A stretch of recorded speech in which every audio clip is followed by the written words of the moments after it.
Terakhir, saya akan menjelaskan submenu monitoring anggaran di mana kita bisa melakukan monitoring terhadap anggaran, perbandingan tematik, dan monitoring tematik. Pertama, perbandingan anggaran. Kita bisa membandingkan contoh usulan kebutuhan pada tahun ini dengan alokasi anggaran pada tahun lalu. Semisal kita ambil contoh Polri, alokasi anggaran 2022, dan usulan 2023. Kemudian kita klik proses perbandingan. Di sini akan menampilkan jumlah total alokasi anggaran pada tahun 2022 dan total usulan anggaran pada tahun 2023. Di bawahnya kita bisa melihat chart perbandingan per program berdasarkan alokasi dan usulan kebutuhan. Yang sama seperti sebelumnya, bisa kita download berdasarkan image atau data, atau bisa juga di-print. Di bagian bawah chart perbandingan per program, ada chart perbandingan jenis belanja berdasarkan belanja pegawai, belanja modal, belanja barang baik OPS maupun non-OPS. Seandainya kita klik bagian belanja modal, kita bisa melihat perbandingan berdasarkan alokasi atau usulan yang sebelumnya kita pilih. Apabila hendak melihat lebih detail, kita bisa kembali ke bagian atas dan memilih tabel.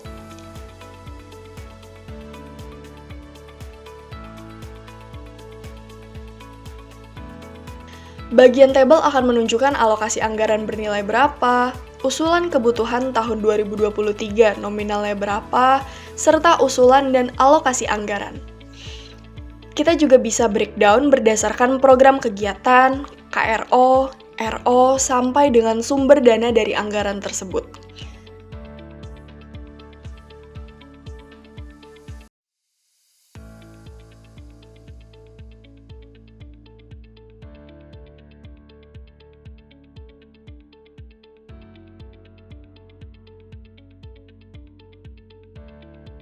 Tentunya, hasil perbandingan ini bisa kita ekspor ke Excel yang hasilnya akan sama dengan rekap program kegiatan sampai dengan sumber dana.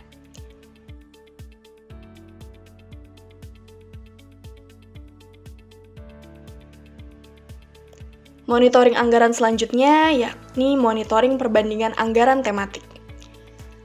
Pada monitoring perbandingan anggaran tematik, kita bisa memilih tema berdasarkan jenis belanja ataupun subkomponennya. Sebagai contoh, kita akan melihat data Polda Bengkulu dengan alokasi anggaran 2022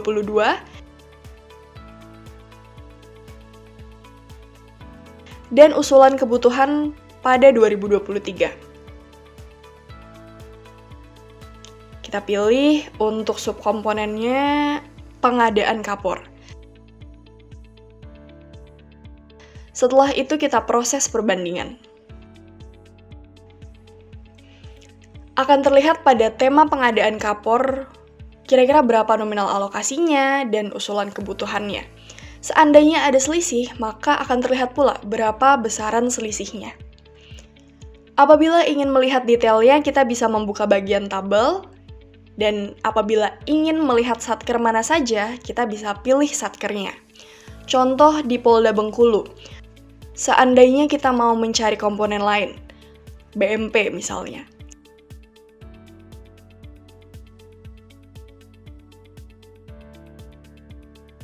Kita proses perbandingan.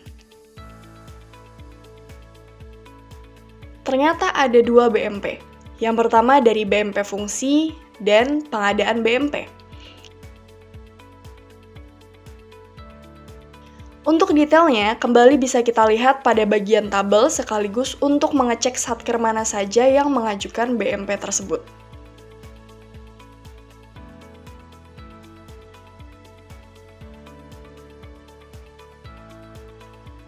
Monitoring yang terakhir adalah monitoring tematik.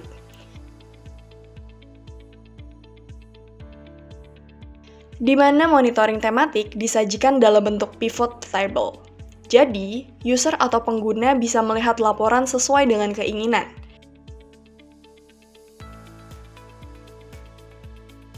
Sebagai contoh, saya akan mencari usulan Polri tahun 2023 dengan prioritas nasional.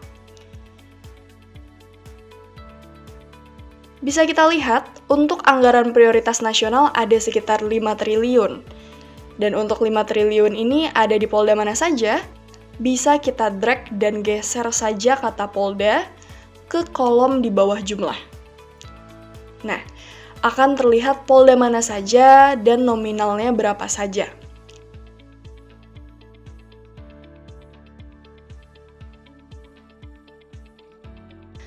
Seandainya kita bisa atau ingin melihat PN-nya apa saja, kita tinggal drag dan geser RO ke bawah polda.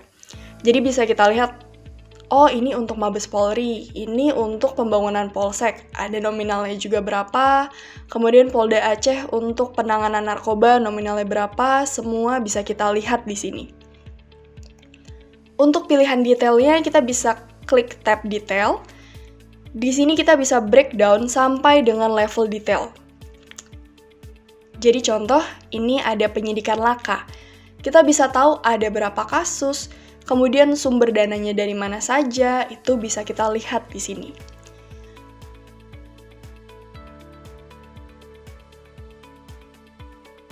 Kalau seandainya mau mencari berdasarkan subkomponen, sebagai contoh, prioritas Polri mungkin.